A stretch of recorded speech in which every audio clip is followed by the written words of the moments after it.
Commission on Sustainability to order at 6:06 p.m.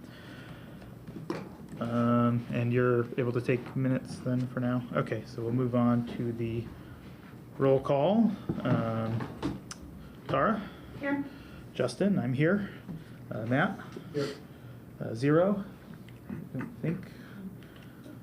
John? Nope. Dave Rollo? Here. Yep.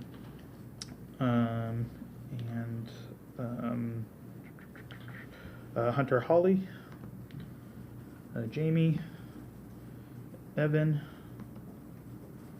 Dave Manor,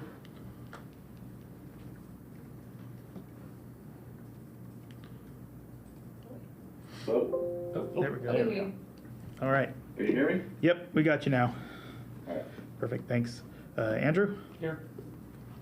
Okay. And then the onboard is not updated, so has Jessica Davis's name on it, but I'm drawing a blank, remind me. Quentin. Thank you, Yep. Quentin. Is here. Okay, perfect. Where did my agenda go? Okay, so we'll move on to the approval of the agenda. Does anybody have any suggested changes to the agenda as it was circulated? Move to approve. Okay, there's a motion to approve. Is there a second? Second. Okay, all those in favor say aye. Aye. All opposed, nay. Any abstentions? Okay, the agenda is approved as circulated. Approval of the minutes. So those were sent around yesterday, I believe, for our meeting on September 10th, 2024. Is there a motion to approve the minutes? So moved. Okay, is there a second? Okay. Is there any discussion, any amendments anybody wants to make? Nope. All right. All those in favor of approving the minutes as they were circulated, say aye. Aye. All opposed, nay. Any abstentions? All right. The minutes from September 10th are approved as circulated. Great. And Zero just came in. So we'll move to the public comment part of the agenda. So up to 3 minutes per person, and we've got 10 minutes set aside for that. So is there anyone from the public that would like to address the commission?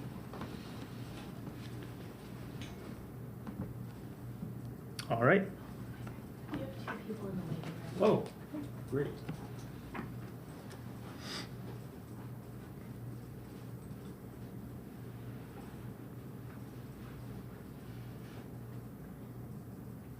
Okay, perfect. So we picked up Evan, and this is good timing because we're currently on the public comment portion of the agenda. So we were just asking if there's anybody from the public who wants to address the commission.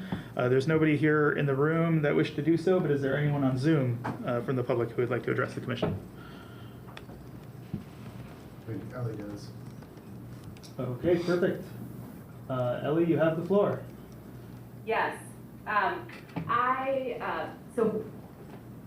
Last year my neighborhood applied for the TerraCycle grant, and I just sent out a survey to report back to you our final results and what neighbors have thought about the grant, including would we want to reapply for another round, and people could, and see what people think and make some adjustments so that, or seeing if we want to make some adjustments to the types of boxes, try out different types of boxes. And my question to you is with the neighborhood grant, is this, is there anything that I need to consider when reapplying? Because I know you want programs, you want to support programs that are sustainable, not where we're continuing to ask for funds over and over again. So that's what I'm asking. So maybe I'll bounce that one over to Sean for some input, but real quick before we do, could you give just a really quick elevator pitch on sort of what the project was for the commissioners who weren't here when we approved that last year? Yes, so TerraCycle, when my neighborhood looked at what the different suggested options for neighborhood grants could be, TerraCycle was one of the suggested grant options. TerraCycle is a business that helps individuals or businesses or schools recycle the unrecyclable.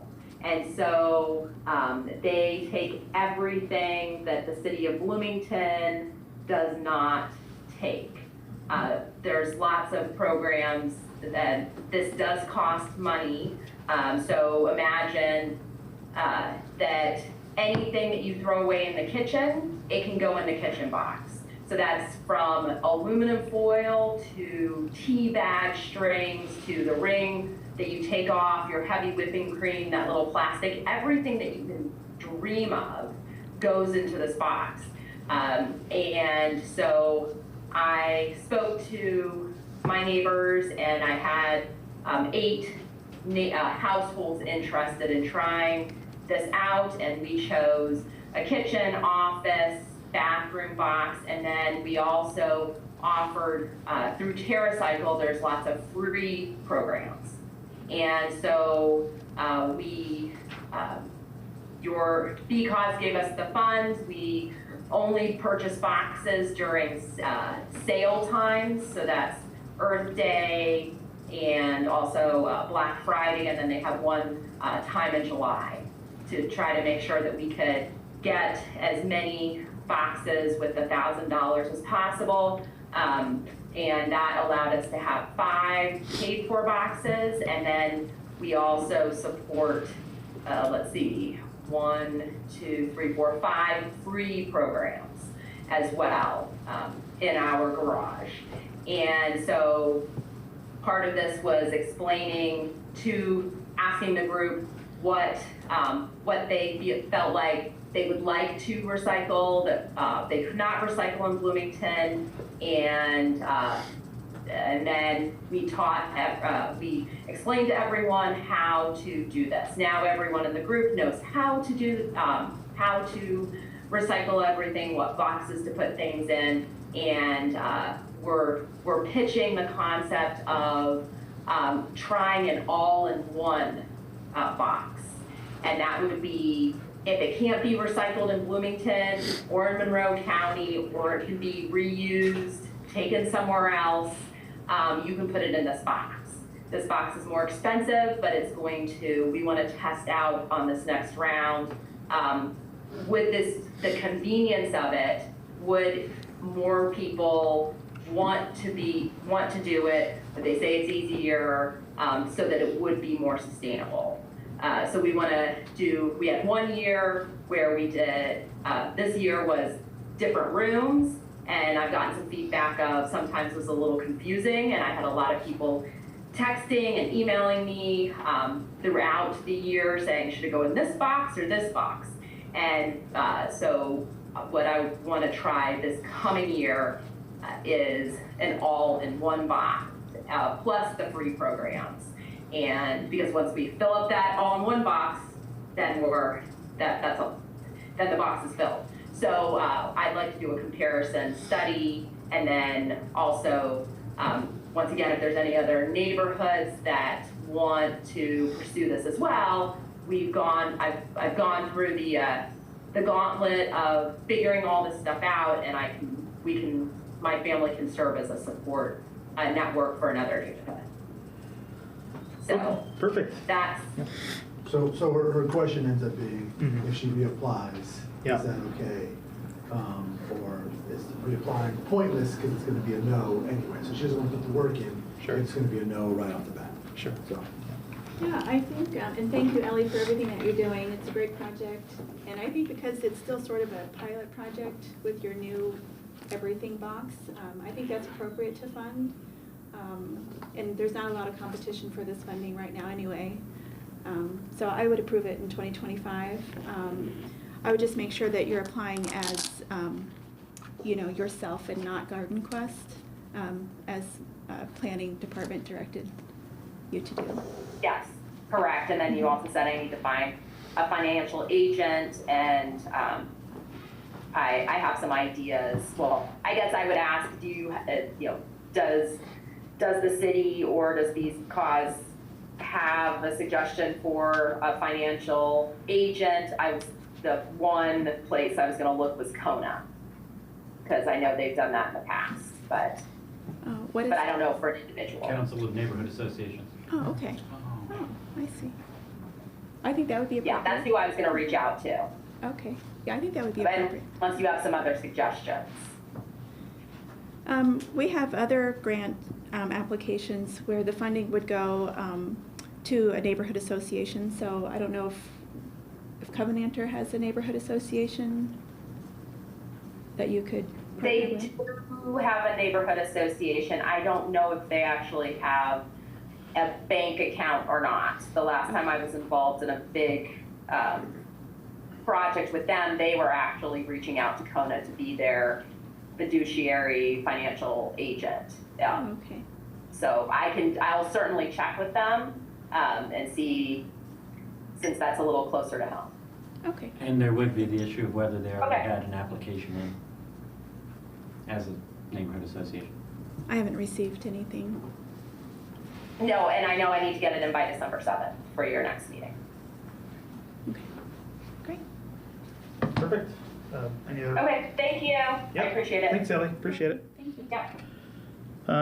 Okay, we'll move on to the reports from commissioners. So I'll give the chair update. Let's see, do we have slides from the packet?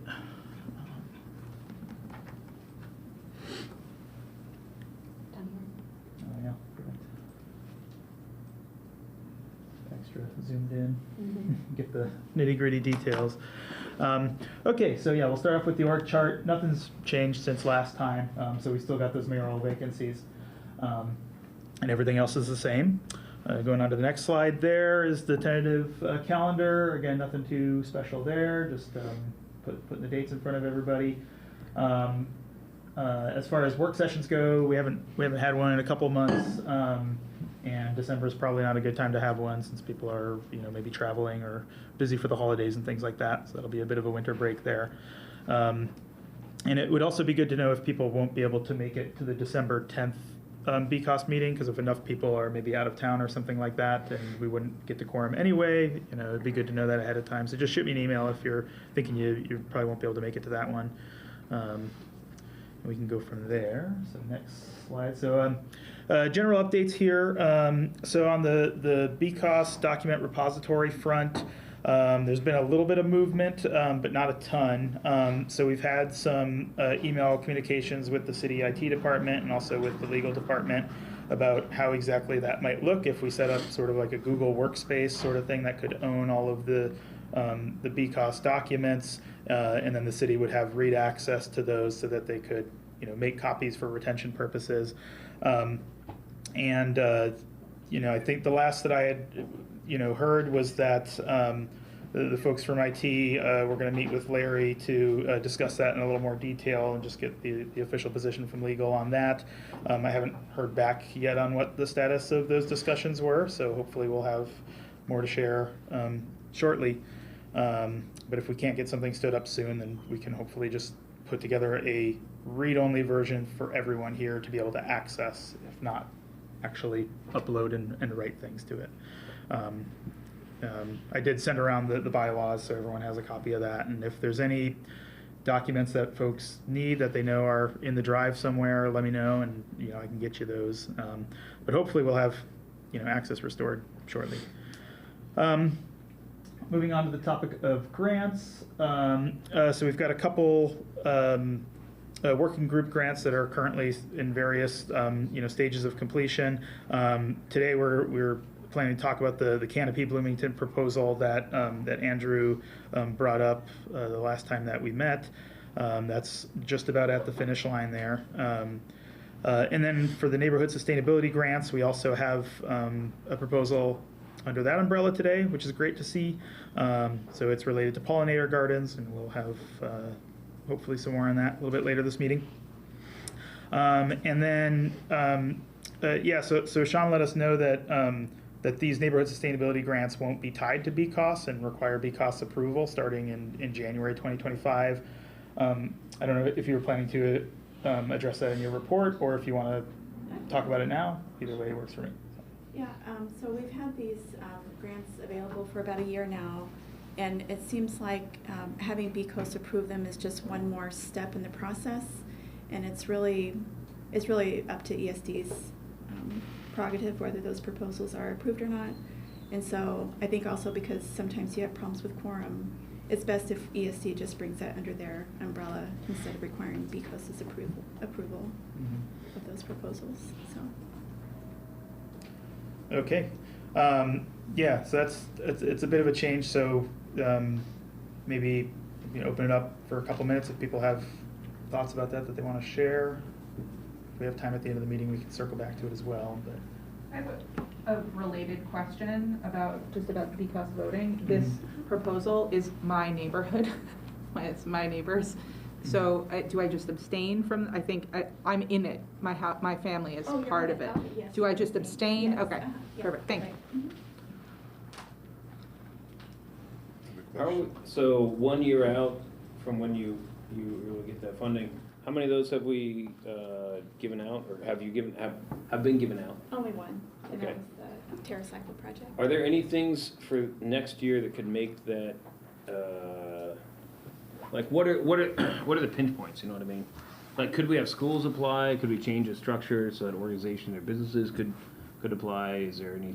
I think part of the problem is that people just aren't aware Mm-hmm. of grant proposals, of the grant funding that's available, and so I think having it under ESD's list of grants, we're moving everything into an online platform called Civiform, and so residents they can go to that platform, they can put in their information, and then they'll be given a list of all of the grants that are available to them, and this will be one of them. Mm-hmm. And also, I have an intern who has started really working on our community engagement.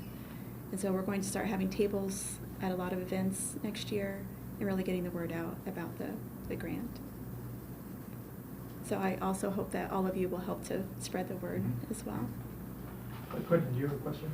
Yeah, I was just sort of thinking about the sort of boundaries around the grants and how the structure has been in the past. Has there previously been sort of, like, I don't know, priorities or sort of themes that maybe this year we want to try things that focus on these priorities and then see how that works, and then if that changes over the year to year, and then you could sort of preference things and people could sort of build around some commonalities. And then the other part was, is there any sort of prerequisites, sort of expectations? So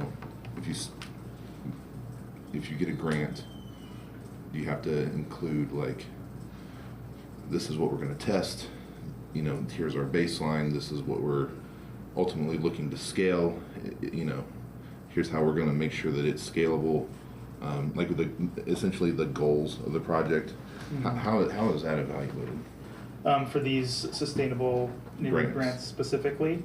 Yeah, so I know in each proposal they kind of will list out what the objectives of that project is, and so the idea is that at the end of that project, at the end of that year, they'll come back to the commission, they'll give a report about how it went and whether they were able to achieve those goals or not. I don't think there's a super rigid structure. So there's not like an expectation that like any application is expected to scale to 50% of the city or anything. I'm just making things up. Sure. These are small scale, like these are for like 4 or more homes in an area. It's only $1,000. Oh. So they're really about small neighborhood improvement projects Right, so like- that might be like the sustainable. pollinator. Yeah, like Right. this one is a pollinator garden, which is like is sustainable insofar as like Once you build it, the it's people there, come. yeah. But we're not looking to and then next year we'll get 4 more of our neighbors. Yeah. Like, we might encourage them, but that's not necessarily like a goal of the grant. And that's not how the grant It's not designed RFP as a is pilot. worded. Yeah, it's Okay. really about these small scale neighborhood projects and they are tied to specific climate action plan priorities of the city.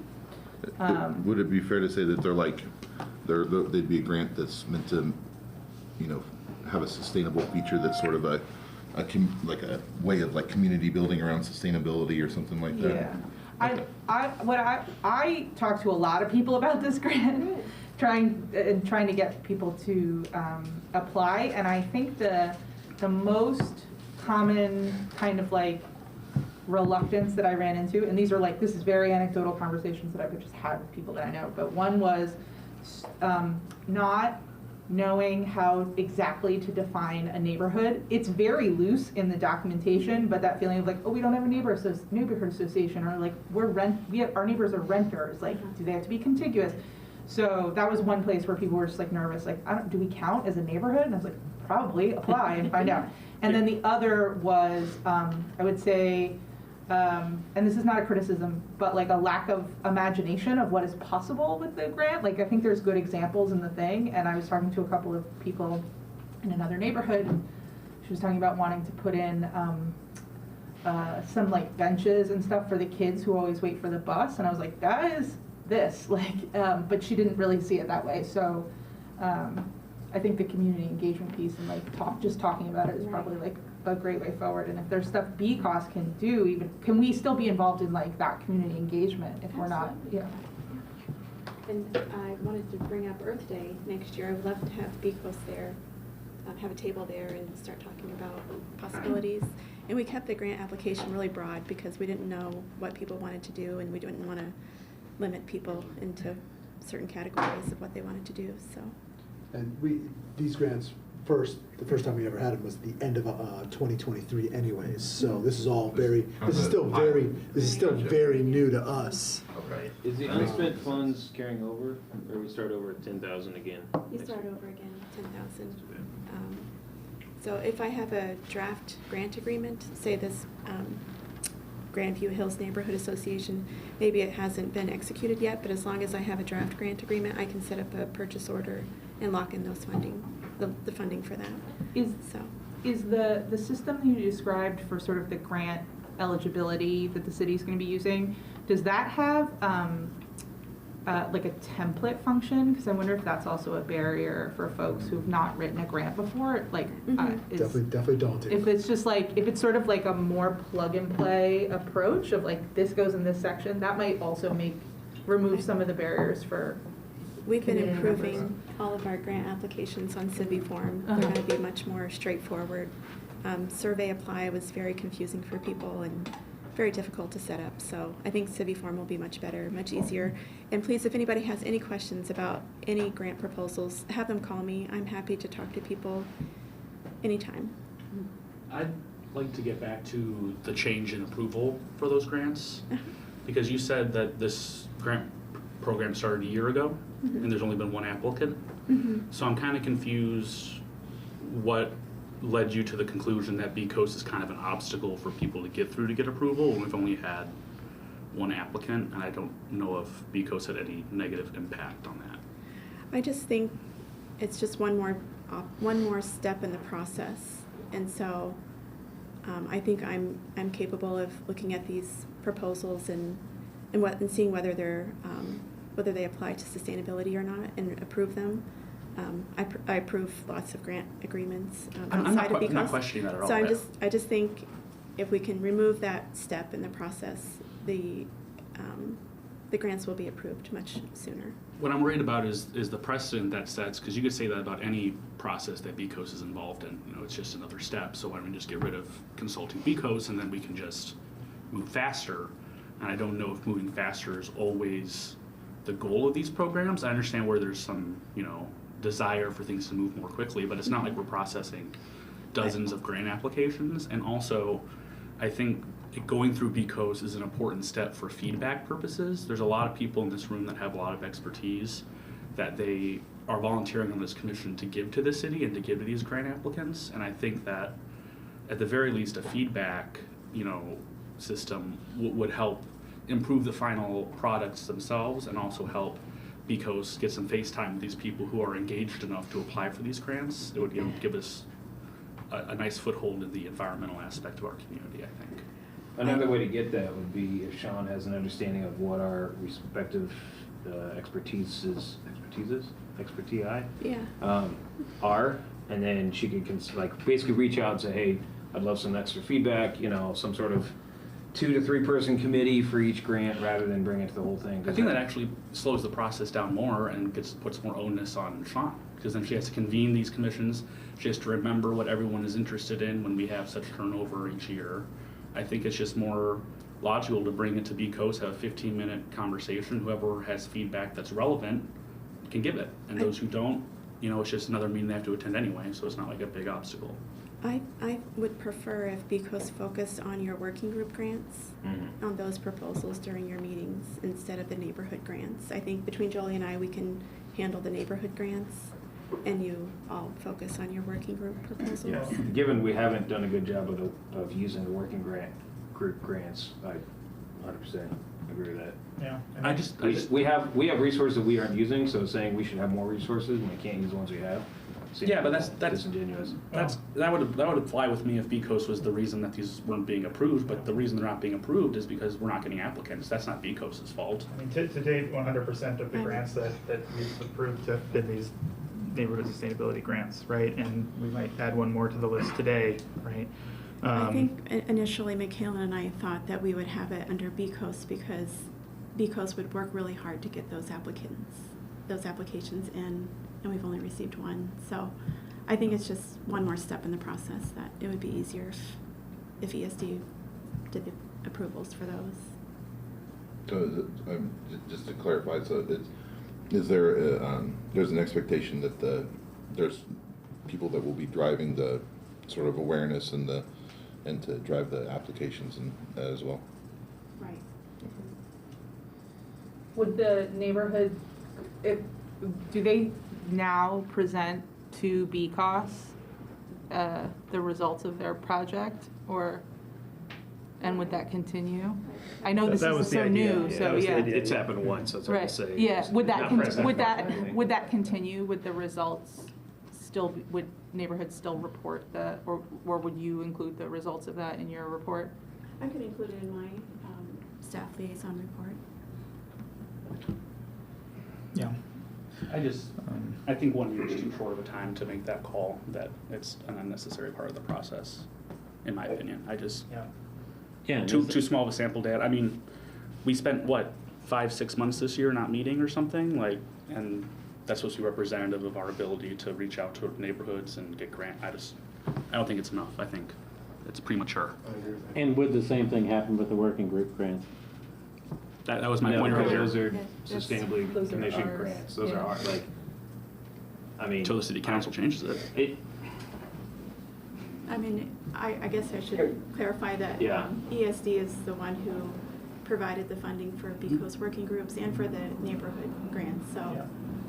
I don't think you're asking our permission to change the structure. I'm not You're being asking for your informed. permission. Yeah. No, I'm just expressing my opinion. Yeah, I think someone's on the Zoom trying to. Yeah, sorry, I just wanted to say, so if BCOS isn't really involved in the process, the funding decisions, or voting, and the people can take their ideas directly to the ESD office, what part, why is BCOS needed in any part of the process? Why consider it a BCOS issue? Ostensibly, Kind of removes us from all of it, right? ostensibly BCOS is the bylaws are the mission is in part public education about these things, right? Is that I don't know if that answers the question, but I think that's why BCOS would be included at And there's all. also aspects of the bylaws that indicate, and the city code that indicate we're supposed to work with non-governmental organizations and education groups and local community groups, and not just sit here and advise the city council. There's other things we're supposed to be doing. I could see a very active role for BCOS to go out and facilitate people applying for grants and mentor those grants and support those grants and help them apply. But given that we can't spend the money we do have, I don't see why we should get upset that we aren't given more money that we aren't able to spend. who's asking for more money? It's John? not about giving Saying money. That the people that, we don't have the outreach to the public, we don't have the social media, we don't have an online presence, we don't have the resources to pull in grant ideas, and if they do have. No, I totally disagree. We got like 12 people who are supposed to represent the directly public. to the office. And if we don't know people in the public, like, we don't need a social media page to talk to people and say, hey, there's this cool new opportunity. So, Apply for grants.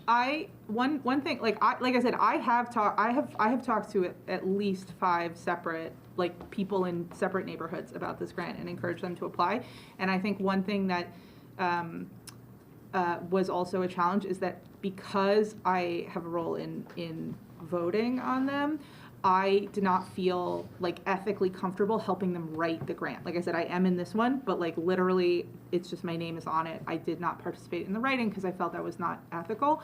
But if I could, in my role as a commissioner, work and like you're saying, like mentor people or support them in grant writing, in writing a quality proposal, that I think the ethics of me not then having to vote on that are like more clear, and that feels more like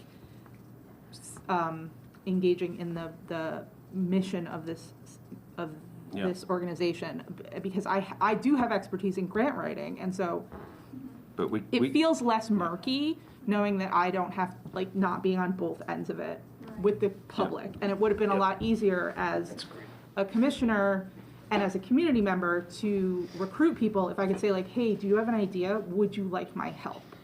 Other than just, here's the website, like, look, check it out. But being able to, like, really walk people through it, I think, you know, because of the way the open door laws are, and the, I don't want to run afoul of, like, impropriety in that way. So that does, I think, open up an opportunity for commissioners to be much more engaged with the public on the process. Yep. Yeah, we really can't do both. That's a really good point. But you could also improve the grant proposals by providing feedback to them through these sessions and different meetings. My point is that they did not apply Yeah. because the process was too daunting. Yeah. So there was nothing on paper for us to ever provide feedback to, because they didn't have the expertise or comfortability on their own to even start the process. Now there are, like Sean said, they can reach out to her and stuff, but I'm saying that as a commissioner, being able to say, like, if I'm at a farmer's market and say, like, do you want to apply for this? Like, here I'll help you write the grant. And then there's no question of impropriety because I'm not voting on it later, and my name's not on it. Like, So can commissioners bring grants that they want to propose? We are that's tonight. the working group. I mean, Right. this is, So if they're gonna, so you can still vote on a grant that you were offering. I mean, I don't think you have to abstain from one that you're helping to develop. I do have to abstain from it.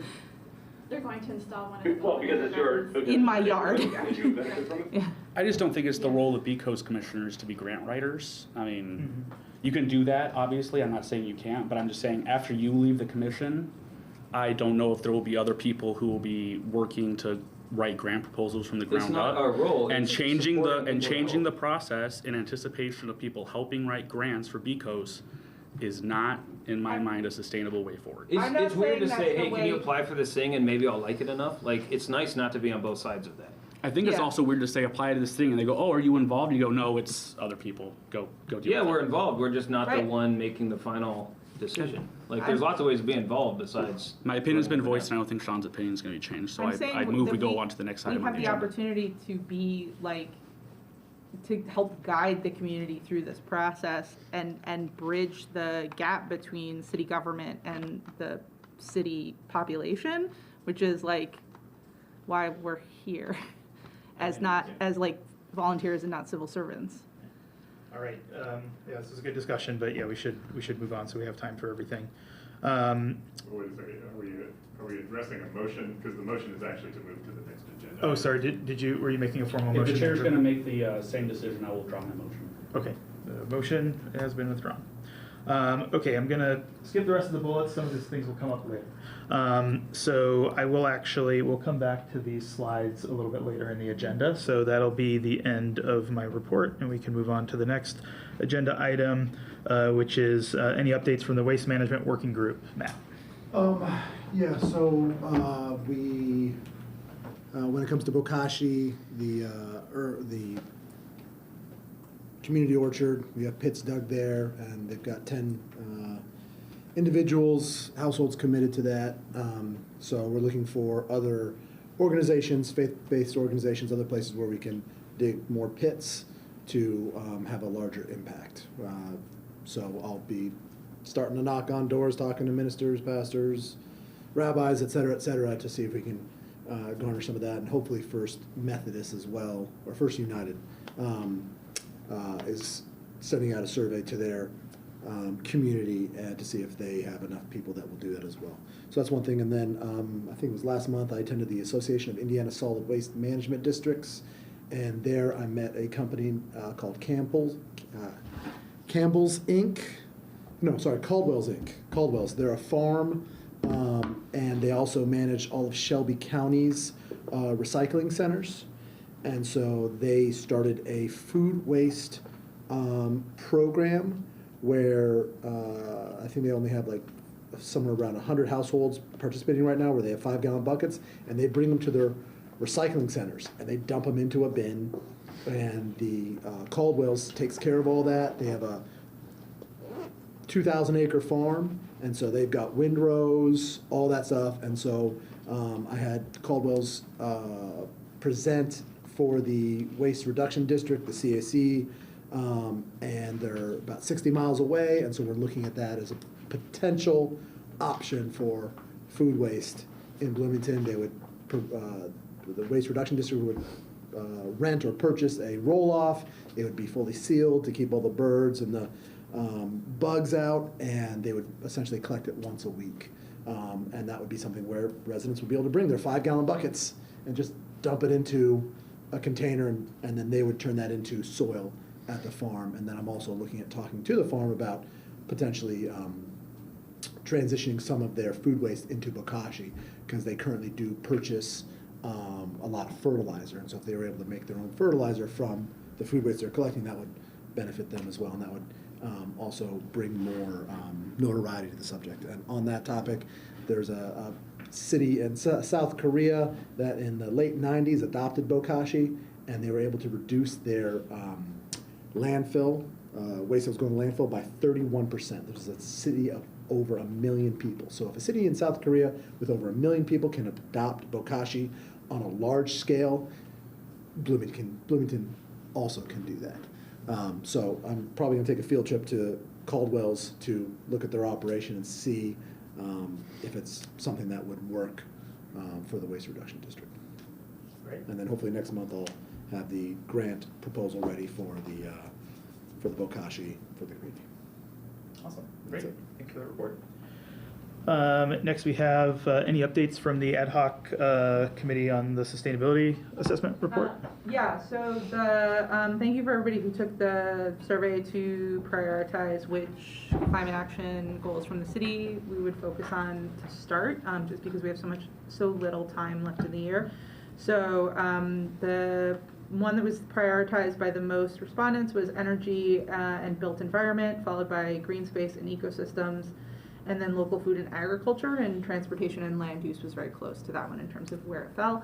And so what the subcommittee and I are going to do is work asynchronously in an outline to develop a framework and try and get a report on at least one of those by our next business meeting, or perhaps the first business meeting of the new year, so that we can share it and move forward on continuing to do that for the remainder of the climate action goals. I had, we didn't meet last month, but we did have Councilman Flattery here to share some of the details of the code changes around the commissions in general, and he confirmed in that conversation that the changes to the code would not affect our ability to continue to approach the assessment in the same way through like a policy assessment or budget assessment of the city. That would be setting, the new code would be setting a floor for reporting from commissions, not a ceiling. So we can always do more, but that would just be the minimum of what is expected of all appointed commissions, advisory commissions. Sure. Okay, great. Just a quick question. If you clarify, I don't think I caught it. So the survey was taken, and we have the results of that. And what exactly were you going to put together? BCOS's bylaws say that we're supposed to do an annual sustainability assessment. It hasn't been done in a long time, and I think this may have been before you joined the commission, but I presented sort of like an alternative framework because historically the commission has pulled together their own metrics, and they've been different in every assessment, and most of those metrics, they're mostly quantitative metrics, are now reported by the city themselves, and so there's a lot of duplicate effort. So we're going to look at climate action goals of the city, and then look at some of the city codes, city budgetary decisions, other decisions or actions made from the city, and sort of give an assessment of like how aligned that is with this climate action goal, and make recommendations for council or the mayor's office to move closer to that goal. That makes sense. The And process is still new to me, but yeah. It's new to all of us. This is brand new. And because there's just so little time, the survey was just to say what are the ones that we want to focus on right now, because this is a new way of approaching it before we try and tackle all 9 in a big giant report, which we can do next year. And those were, you said, local food, agriculture, land use, and what else? Energy and built environment, green space and ecosystem, local food and agriculture, and then the fourth one was very similar, was transportation and land use. And it was a ranked choice voting, so it's just the lowest numbers. Perfect. Well, thank you for that update. That sounds like things are moving along really good. So definitely excited to see how that moves forward. Okay, we'll move on to the council report from Councilmember Rallo. Yeah, just briefly, since we were talking about revisions to the municipal code, tomorrow night's council meeting, the first agenda item is to review and discuss the proposal to merge 3 commissions, Traffic Commission, Bicycle and Pedestrian Safety Commission, and the Parking Commission. So this was an advice by the consultant a couple of years ago. They also advised, I think at the time, merging Sustainability and Environmental Commission. Thankfully, we're not going to do that. And your commission spoke out, I think, saying the right thing to not go that route. But it seems that this would be an appropriate step, and it seems to be supported by the commissions, it's supported by Planning and Transportation, and so this new commission, which is called, I don't remember what it's called, ATC, whatever that stands for. It'll come to me in a moment. So the new commission is going to be this amalgam of all the other commissions, and tomorrow's meeting is going to be a presentation by the planning staff, and then a discussion of council members, and then input from the public. So we'll have lots of opportunity here from the public in terms of their views on it, and then the legislation will come to us probably in January. So 6:30 tomorrow night, council chambers, if you're interested. Does that expected January legislation include the whole docket of like code changes that the committee's been working on? Exactly, Okay. which was just mentioned, right? Yeah. Which was the revised Yeah. enabling language and duties and everything of the Sustainability Commission will be part of it, as well as all the other boards and commissions. Okay, perfect. Is that during tomorrow's executive session? No, that's prior, I believe. Okay. 5:30, and this will be at 6:30. Oh, okay. Yeah. I didn't see a meeting on the schedule, that's why I was confused. All right, anything else from council? I think that's all I have. Okay, thank you very much.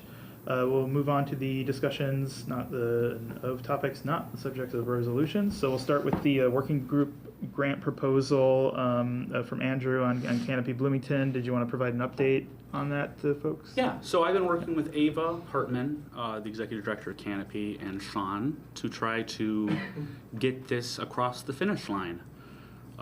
So Canopy has turned in what I believe will be their final proposal. They're proposing to plant 16 trees in areas where the trees that they planted previously did not survive due to various reasons. 2 in Beth Shalom, 1 in the Bloomington Developmental Learning Center, 2 at Bloomington High School South, 7 at the Habitat for Humanity Osage Place neighborhood, 2 in Maple Heights, and 2 at St. Thomas Lutheran Church.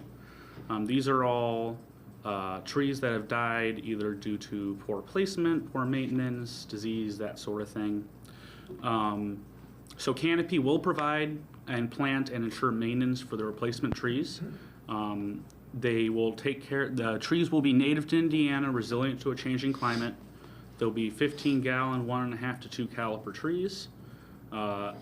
They are getting, and they already have from a majority of the partners, but they are getting signed letters of intent for the partners to commit to maintaining the trees for a period of at least 3 years. And Canopy will work with them on the first year on that, as well as to provide supplies as needed from other grant sources that they are getting. They're asking for $4,000. All labor, materials, and equipment is either from another grant or is in kind from volunteers. We'll be providing the trees, and they are planting these trees in areas that they've previously identified using data from the city of Bloomington, are high need in terms of both environmental sustainability and socioeconomic sustainability. So they're trying to spread it around to different areas of town that are generally not targeted for these types of programs, as well as trying to make sure that their previous programs fulfill their original intent. They have a tree survival rate of 94%.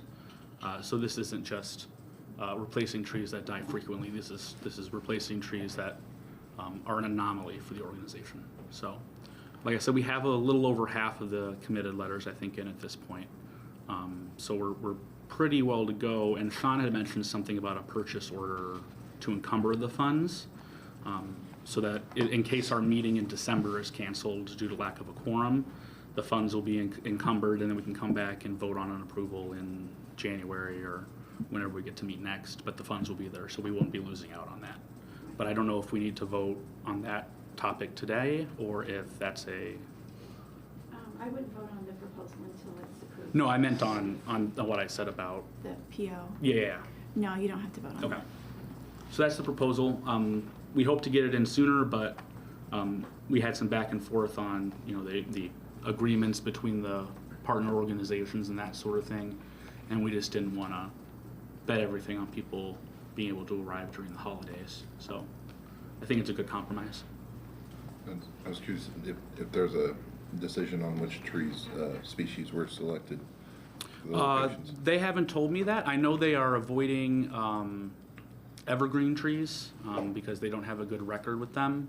And they are primarily, like I said, they're looking at native Indiana trees. So it provides a good breadth of options depending on the area and the climate of the exact place we're looking at. Because I know, for example, some trees do better next to parking lots because they can handle heat stress better. So they'll probably be deciding that on a case-by-case basis. You said they are doing evergreen? No, That's probably, they avoid those. I was just thinking, so IU just got a grant from the state to plant, I think 60-something trees here in the Bloomington campus and some in the New Albany campus. I was looking at some of the tree species, and I thought they made sense because they were sort of more southern dominant trees, with this area in the northern sort of range. Species like pecan and I thought was interesting, swamp oak, cypress, I thought that sort of made sense based on, you know, the potential climate changes, so. Yeah. And I should say that the maintenance agreements that maintenance will be provided April through October. They will perform formative pruning and mulch at least once per season, according to guidelines. Each tree will be watered with 15 gallons of water once weekly unless it rains more than an inch that week. Yes. Would the ones in Osage Place be, like you mentioned, pecan or something like that, that since it is a habitat neighborhood, so that there will be a food source in that neighborhood that could be a native food source? I do not know because, like I said, they haven't given us the exact tree species. I do know they work with the neighborhoods directly on what type of trees they'd like to see. So I imagine if, you know, Osage Place residents wanted nut and fruit trees, that would be considered, but I don't know exactly what those conversations have been. Okay. And that would be the role of BCOS, is to improve things like equity, local food. Yeah, I would agree. I think that, you know, sort of selecting trees that, you know, have reasons, right? You know, they're promoting a certain species that helps with the economy, you know, bees, other things, attract certain pollinators and different things, maybe other species that gravitate towards those. You know, you can get pretty clever with it.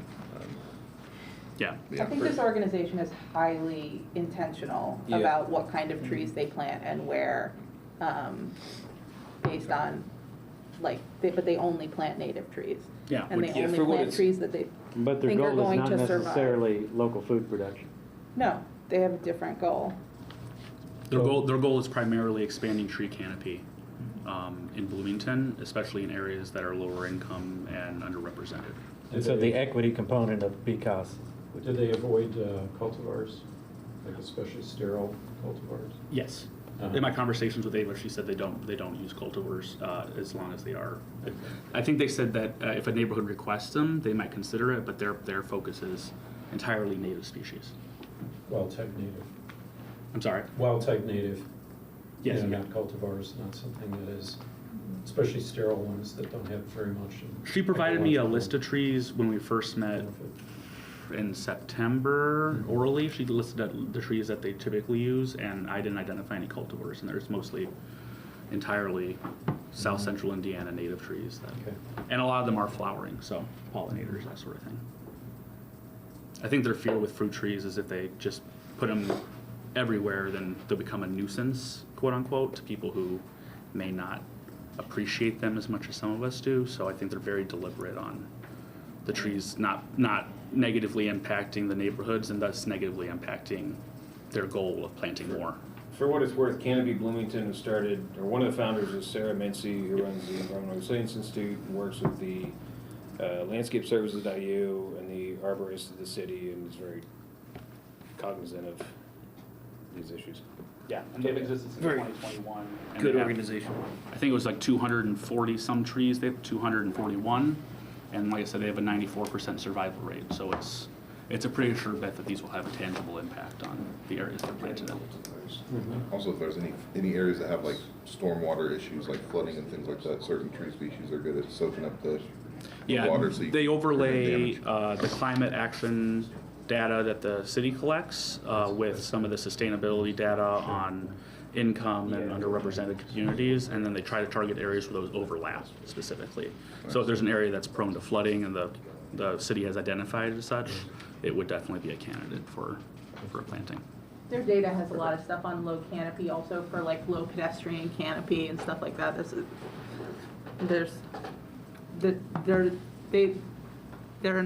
From what I've learned about them, they're coming from an equity mindset. It's just a different path than food. Great. Well, yeah, thank you very much for putting that together, Andrew. Looking forward to seeing that hopefully come to fruition at our next meeting. Hey, Justin, I just want to say, the ATC is the Advisory Transportation Commission. Okay, advisory transportation. So I know there was initially a $1,000 limit on the working group grants. We're now doing $4,000, which is great because in the year, I mean, can we do more? Is that what's the protocol with that? Is that a choice we can make to say let's put all of it into this project or that project if we want to? Are there any bylaws on that? I feel comfortable with this proposal because it's going to a nonprofit organization. 100% agree, and yep. So we want to manage the funds appropriately. I have full I- faith in that. I think the guidance that we got from Sean was that she recommended $1,000 limit for first-time Okay. grantee, for like commissioners doing first-time grantee work. Got it. And then, But- and Canopy's received a grant from the city in prior years. Is Yeah. there time for commissioners to submit other grants before our next business meeting that we could potentially Yeah, if you, find a way to encumber the remainder of the funds? I would prefer if you don't send the proposal to me like the night before. Sure, Because yeah. meeting, give me some time to review it. But like, is like in the next, week or two would be sufficient time to Yes. still do that? Yeah. Okay. And how much funds are we looking at not spending for the neighborhood grant and the of the $20,000 that we have to work with? How much could we potentially have left? You have 9,000, because there's 9,000 for the neighborhood sustainable grant program, Go talk and to your then friends. 10,000. I have already done it. Right now, but if we approve Six this, remaining six after this remaining, one. right. Yeah. Okay. Great. So speaking of sustainable neighborhood grant proposals, we have one of those on the docket, and I don't know if there's anyone can speak to it. Well, we're not supposed to speak to it, right? Well, I mean, Not supposed to write it. we're not supposed to write it, yeah, but if Well, we have no role, right? But that's in 2025. We still Everything's do. staying the same until 2025. yeah. So I guess what I'll do is I'll open it up for discussion. Hopefully people had a chance to read through the proposal. My understanding is that it's requesting $1,000 to purchase these sort of pre-made pollinator garden packets that you can install and support the local pollinators. So we'll open it up for questions, discussions, concerns.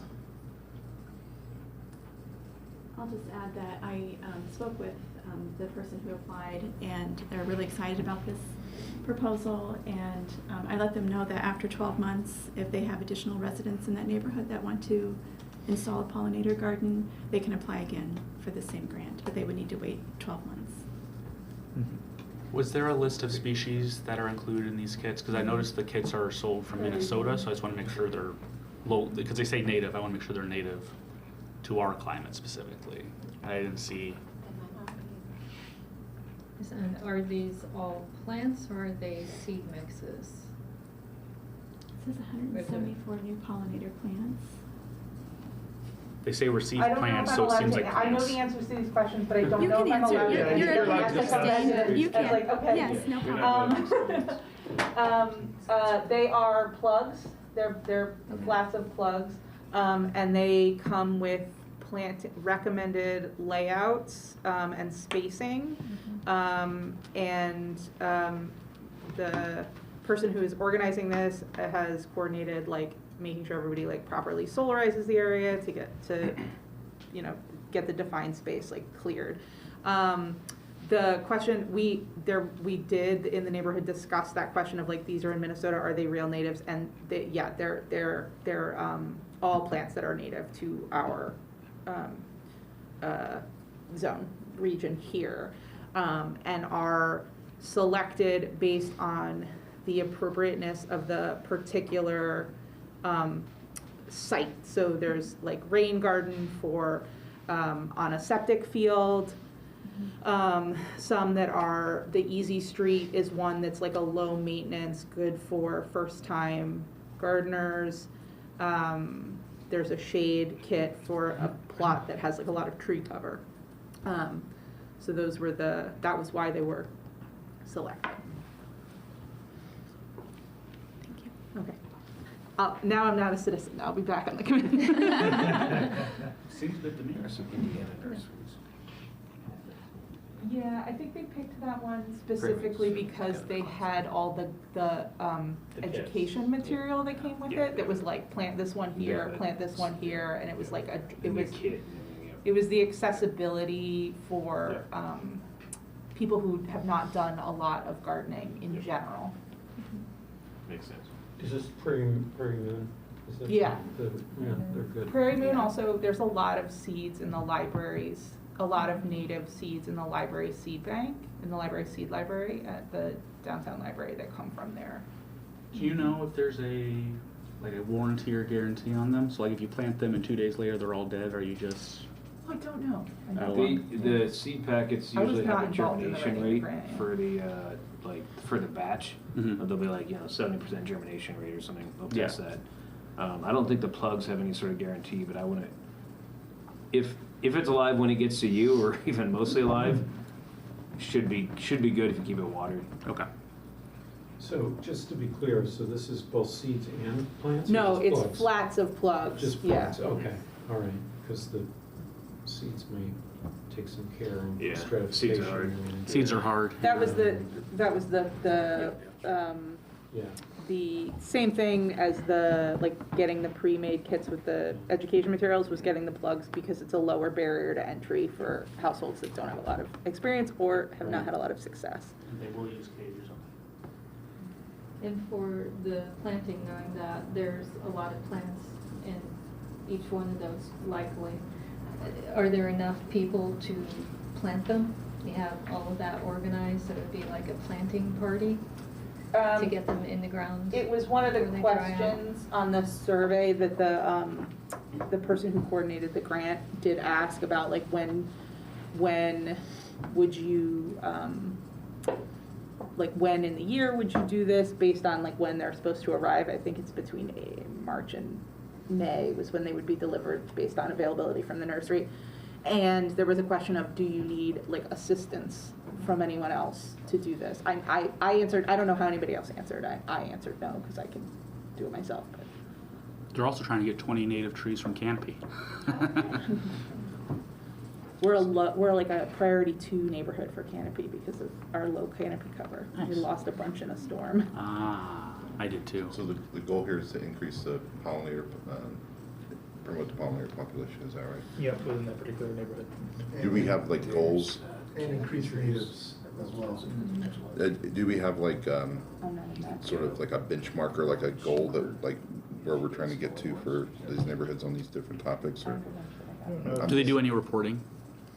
I'm just trying to think of, Yeah, at the end of it, they talk extensively about the report. Yeah, We do I don't. Must gated over it. And does the Oh, city have sounds any good. kind of bio-blitz efforts to document species, like the pollinators?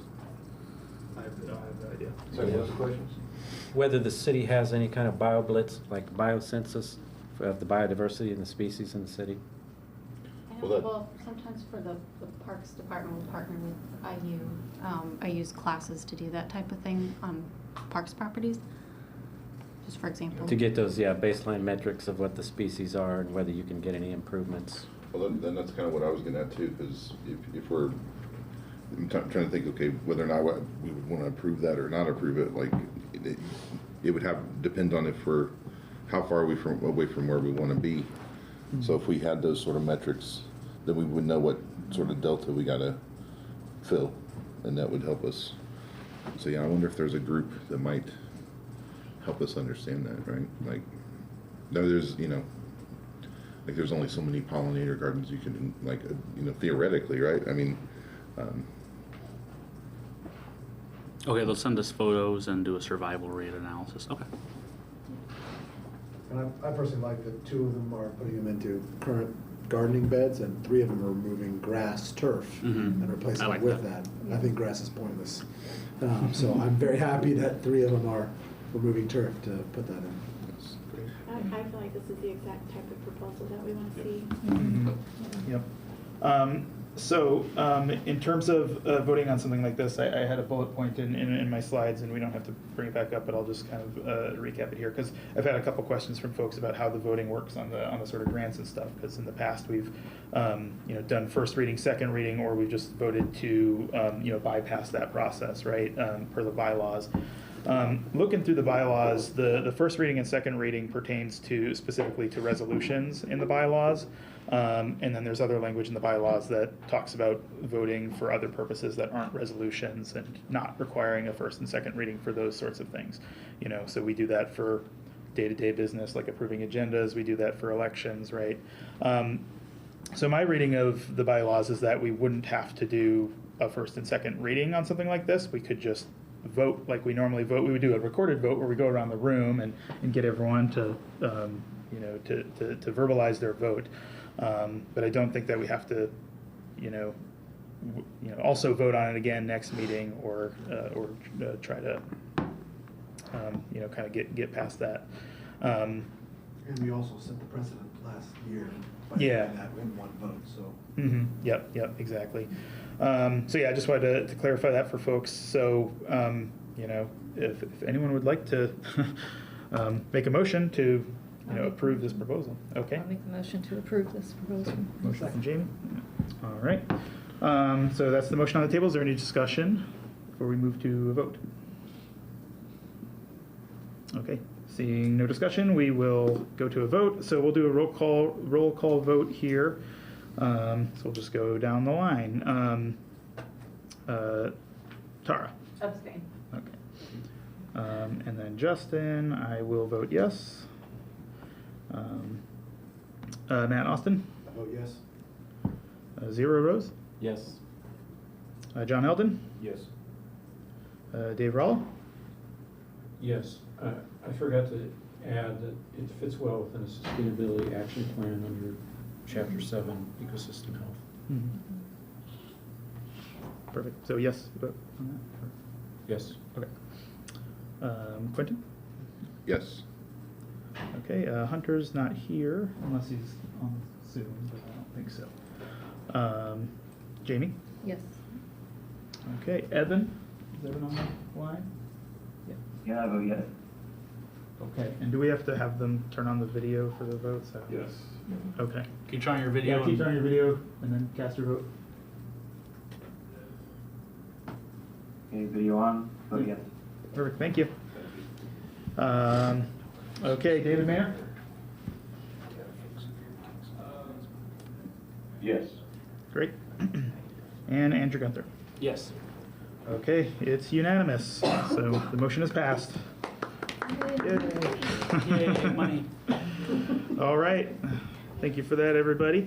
The next item on the agenda is the Title II code changes that we've referred to a couple of times. And if it's possible to, yeah, there you go, perfect. Yeah, sorry, it's so zoomed in. So I hope, this was on the agenda last meeting to talk about, and so hopefully people had a chance to kind of read through and look at these changes. Just to provide a little bit of context, like Councilmember Rallo was saying, there was, we had discussions surrounding sort of the role of the various commissions while the city was considering the recommendations from this NOVAC report, I believe it was called.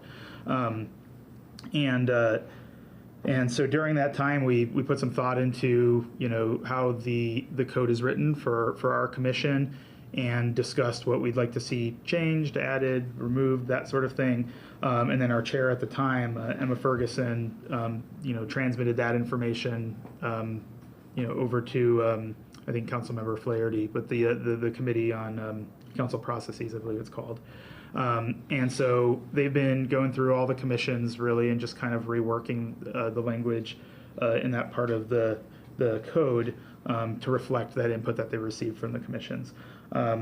So, in my memory of those discussions and reading these proposed changes, this pretty closely aligns with what we've discussed before in the past. So I think, the way that we can maybe do this is if, for right now, if there's anything in these changes that, people have, genuine concerns about and really want to discuss with this group, then we can focus in on some of those things. If not, then maybe what we could do is next meeting we could put together an actual resolution to, publicly show that we support those changes, so that at least the full council knows that we're in support of that. So I'll open it up now for any general questions about this process, and then also if anyone has any concerns that they want to share with the group right now about the proposed So changes. is this already in the works for tomorrow to be implemented? And it's just we would be responding? No, I think the council committee on council processes, which I'm a member of, this is one of the few commissions that hasn't responded yet. And so we would like to get that business done in January. Or as soon as, we'd like to have resolution of this as soon as possible. But Justin, you're proposing a vote next time? Not Yeah, this if people time? are generally happy with it, I would say that we could draft up an actual resolution. I don't have draft text right Okay, now, but I yeah, could draft up a resolution and hopefully pass it in December.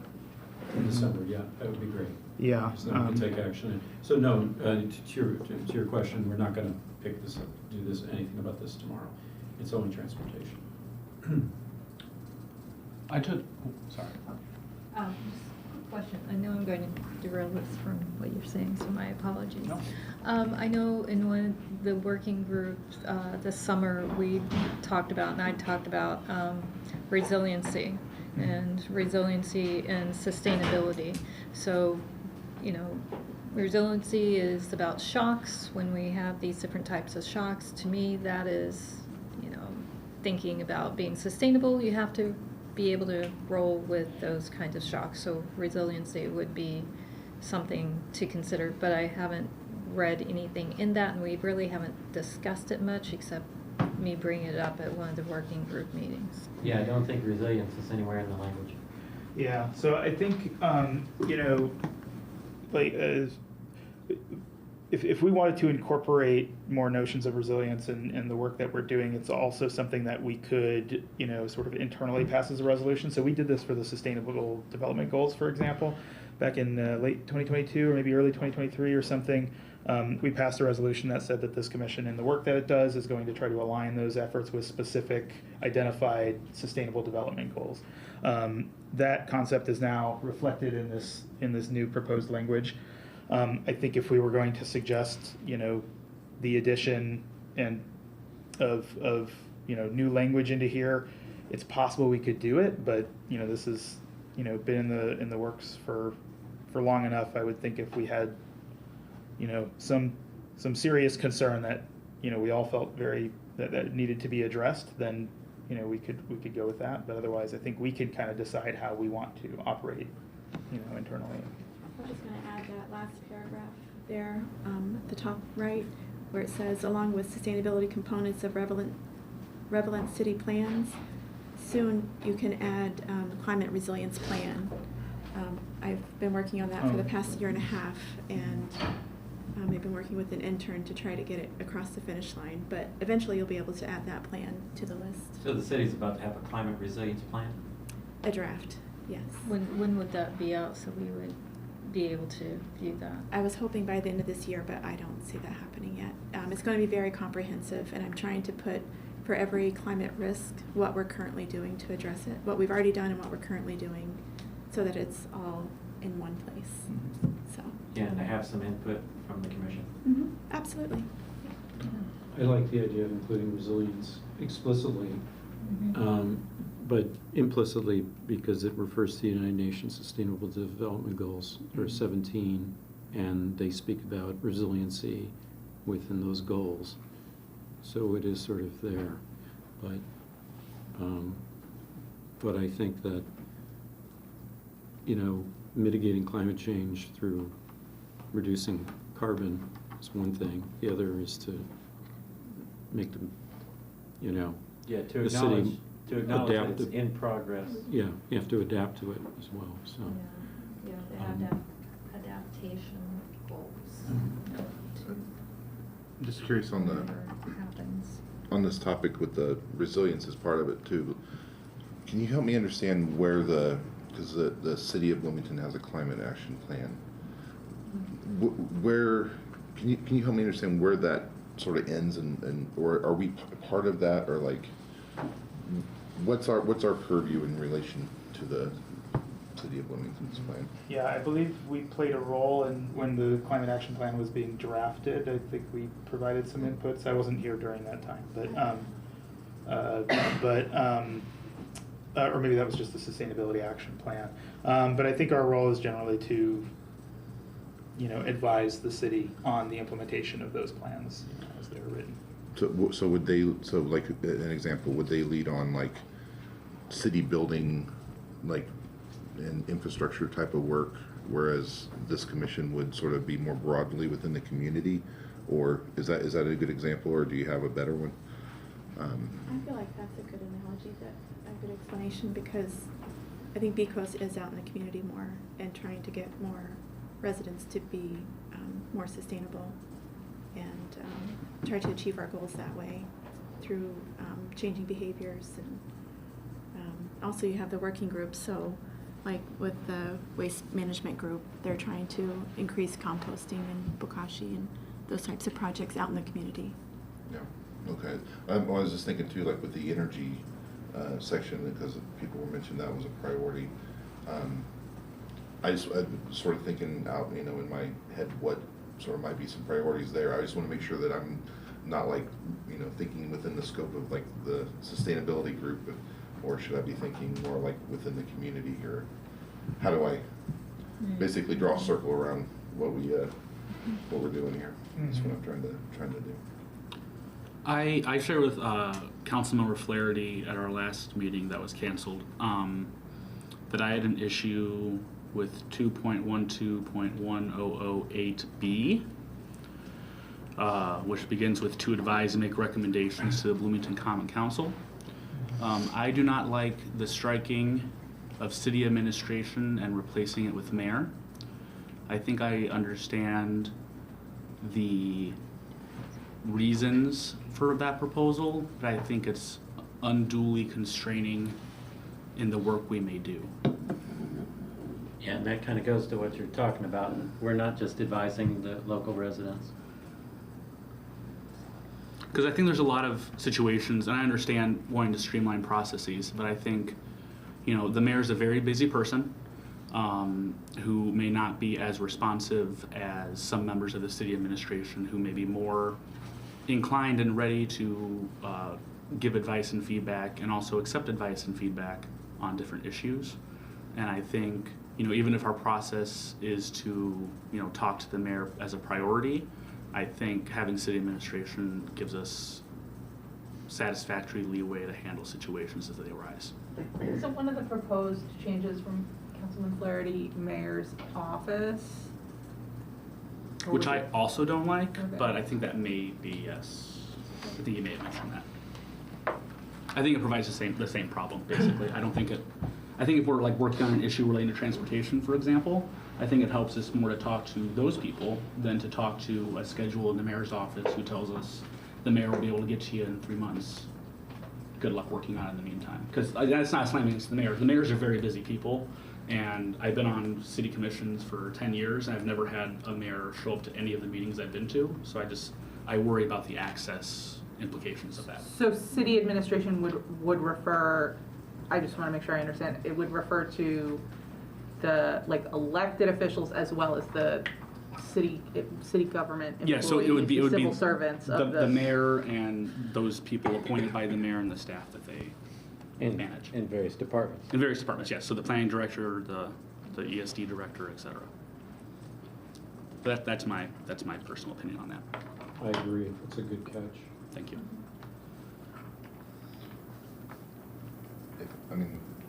And I could be wrong in how I'm thinking about this, but to sort of your point about how to get people active and applying for grants and things like that. I think it's comprehensive within, and it really speaks to sort of your specific goals here in the city. I think what it might lack is sort of like, it has, we're doing this because of these reasons, then that means we do this. It's about how we maintain our ecosystems, how we maintain our waterways, how we maintain our waste.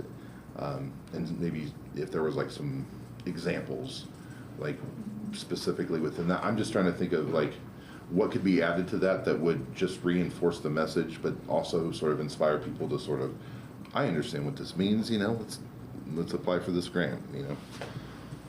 And I think those are conversations to have when we're designing outreach and grant proposal strategies. This is, the way to think about these code changes is it outlines what we're allowed and we're required to do, and, the processes we're required to go by. So this isn't meant for like what I'm thinking of. Think of it as amending the U.S. Constitution, but on a much, much smaller scale. Yeah, it's this is the language that establishes the commission and states what the kind of mission is, the purpose of the commission. It was still within that. I guess the thing that I could see that this could improve it in some way is if there was a something specific, like, or a set of specific goals or priorities that you could really latch onto. I mean, I understand that the categories are there. You know, we're talking about socioeconomic, you know. But that's what the plans are, the documents that are supposed to guide our work. The comprehensive plan, the climate action plan, and the sustainability action plan. We want to leave enough flexibility for us to address things that come up and not be confined. And we internally can produce our own sort of strategy for like annual strategy or something, what we really want to focus in on and get into the weeds on some of those details year by year, you know. John, and we're running a little bit real quick semantics, but I think it might be important. Part D there on the right. To submit an annual report to the mayor and the common council summarizing its activities and programs. Is that the mayor and council's activities and programs, the cities, or our commission? The commission. Okay. Yeah, it ties into the powers and duties the commission shall have. This is what I was referring to in my report, because I was concerned that if we took this new approach to doing the sustainability assessment, that we would like do it once, put all this work into doing it once, and then next year they'd be like, it doesn't matter. And so what Councilmember Flattery explained to me is that this language is partially to like give common language across all advisory councils to do some kind of minimum standard annual reporting on like what did you do this year, but that we are within our scope to do more, and that's where it's a floor, not a ceiling. Yeah, okay. So this is but the commission's activities and programs. Okay, because on the left, the broader sustainability assessment report is more at the city level, right? It's a report on like the state of the city. Yeah, because on the right, it's a summary of what we've done, which is a different. And that's what he was saying is that there are some advisory councils that don't do any reporting currently. It's like not in their bylaws, and that this is putting every advisory commission with like a minimum standard, and then but that we're welcome to do more. And for B, to go kind of jump off of that one, I think that's a good thinking about clarification. resiliency, if we wanted to add that in more explicitly, it could be in B, sustainability and resilience. Rather than, we wouldn't need to use it in the, you know, there's another one down there. The sustainability indicators, we could leave that, but if we just added the one word, you know, 2 words, and resilience after sustainability and B, I think that would be able to include that into the view. I don't know how others feel about that. Yeah, that'd be a easy, good way, I think, to put it in there. Yeah. So how much room is there in the schedule to offer changes like this at this stage? Oh, yeah. Would they want it by end of year? Or? Yeah, is there? Do you want it by end of year, or would you want it by before the holiday season? Well, this is. It seems like these are fairly minor changes, isn't it? I mean, it looks like you could do it by your next meeting or our next meeting. Yeah, as long as we can meet. Yeah. That's the thing. Yeah. Right. Well, or at this meeting. Yeah. We want to make sure that you're not going to need it before our January meeting, just in case December gets canceled. Yeah, okay. While we have quorum. If it happens by end of December, again. I say we ask Justin then to craft a resolution incorporating the feedback we've all given. I can do that. Good. And then bring it to December. Yeah, I think John's point of changing it to the commissions on not just ours but everybody's, to make sure that that's clear. Just words. Yeah, makes sense. Because I could see how that could be easily misinterpreted. Okay. Yep. Yeah, that sounds good. So we'll go with that plan. And So we'll probably follow a up with some working group to work that language out? No. Yeah, I'll just. And then we'll vote on the resolution at the December meeting. So it's not the last thing, I should. So you're gonna write it? Yep, I could do that. Just a few changes. Just a couple changes, yeah, and then we'll circulate it, and then we'll come back to the meeting, expecting not to really make more changes, hopefully, and then Discuss we'll and vote. pass the resolution, yeah, hopefully. Perfect, so we're at time right now, and we still have Sean's report to get through, so does anyone want to make a motion to? Make a motion to extend the meeting time by 10 minutes? Sure. Okay, so Second. yeah, perfect, so there's a second, okay, all those in favor? Aye. Okay, all opposed, nay? Any abstentions? Okay, we will go until 7:40. Let me just pull up the agenda quick, make sure I'm not forgetting anything here. Great, we don't have any resolutions for first or second reading, so we're on to the report from staff liaison. Sean. Okay, I don't have a whole lot. I just wanted to remind everybody about the Boards and Commissions celebration on Friday, December 6th at 5:30 at the Waldron's Art Center. I believe Justin sent out the email. They would like the RSVP by Wednesday, December 4th. So Jolie and I will be there, and I hope to see all of you there, and just wanted to say thank you for everything that you do. The only other updates I think I could give is a couple of projects that I'm working on. I just ordered 6 bus stop shelters. They're going to have solar lights in them. They're going to provide a lot of shade, and they're going to be installed throughout the city, but we're starting in BHA Crestmont. And then we're looking for locations where they're in low-income neighborhoods, where the bus stops don't have any shade at all. So that's where we're starting. We'll hopefully have all 6 of those installed next year. They just took down the bus stop at the old hospital site where Hopewell's going in. I don't know if there's a reason behind that, but there's no longer a bus stop shelter there. It's just a sign and not even a bench. It's just. Okay. I'm not sure if BT has plans to I don't know install either. that. That's why I don't know. thought if you But want, if you know. that's not one of them, but Yeah. but they're all over town. So so I'm working with engineering, and they're all going to have some artwork on them as well. Nice. So that's really exciting. And then I don't know if I've told you about the grant that we have received from the Indiana Office of Energy Development. It's for the Buskirk Chumley. We're going to install solar, backup battery system, and to upgrade their HVAC system. And so that's really exciting. So it's really going to significantly reduce their greenhouse gas emissions and their operating costs. So that's really exciting. Any other things? We're getting ready to relaunch our Bloomington Green Home Improvement Program. We're hoping to relaunch that by the end of the year. It's going to significantly raise the rebate amounts for residents who install solar, have energy efficiency projects at their homes, such as installing windows and doors, upgrading HVAC systems, solar batteries, EV charging stations, just about anything you can think of that's going to reduce greenhouse gas emissions will be included in the rebate program. In the past, the program was set up where residents had to get a loan from a specific lender. That barrier has been removed. The loans are still available if residents want them, but we're going to have information about all of the city rebates, and we're going to stack them with rebates from Duke Energy. There's rebates from CenterPoint, also the Inflation Reduction Act, the tax credits that are available. So when you stack all those incentives, the cost for those projects is going to significantly be reduced. So really hoping to move the needle on those projects. That's really exciting. So Jolie's been working really hard on getting all the information together. So we'll have more about that before we launch.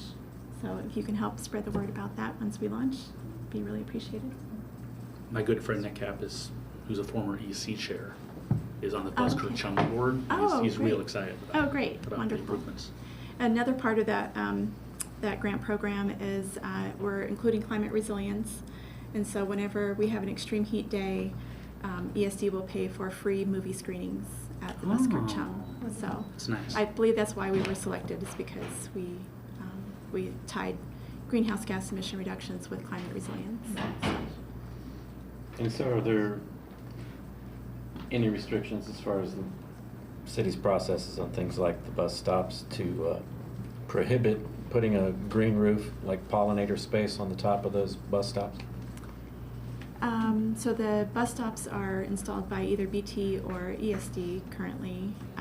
The designs that we chose currently, we don't have green roofs on them. It will have a solar panel though for the solar light, so that would prohibit the green roof on those.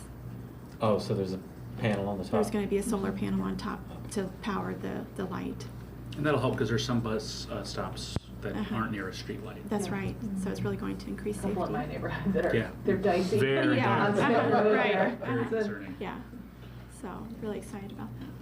I was just curious, sort of in that same vein, that in the previous time I was involved in these, we call them fix-it clinics. But basically, you know, people bring their broken items, their TV, their whatnot, and you might have a group of specialist people who actually know how to fix that, and they just volunteer their time, like during like a little event. And, you know, you can help people who might not be able to afford, you know, repairing, you know, items. Also, teaching people how to maintain their homes. You know, you have a lot of renters and things like that. So, like, here's how you maintain a window air conditioner so it doesn't break every 3 years. Like, I'm trying to think of the types of things that you could be done in this sort of a community outreach that. That sounds like a BCOS working, BCOS grant. That sounds great. I love that idea. Yeah. We'll talk about it more later. One more project that I just thought of.